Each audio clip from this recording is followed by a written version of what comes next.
અને લઈ જવાની જરૂર પડી રહી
નમસ્કાર.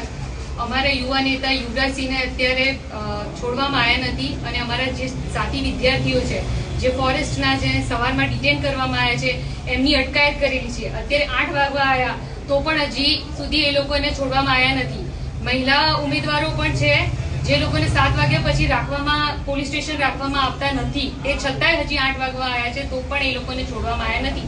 તો અમારી બધા વિદ્યાર્થીઓને નમ્ર અપીલ છે કે જ્યાં સુધી એ લોકોને છોડવામાં ના આવે ત્યાં સુધી આપણે અહીંયા હાજર રહીશું અને જો એ લોકોને નહીં છોડવામાં આવે તો આપણે હજી આનાથી ઉગ્ર આંદોલન કરીશું.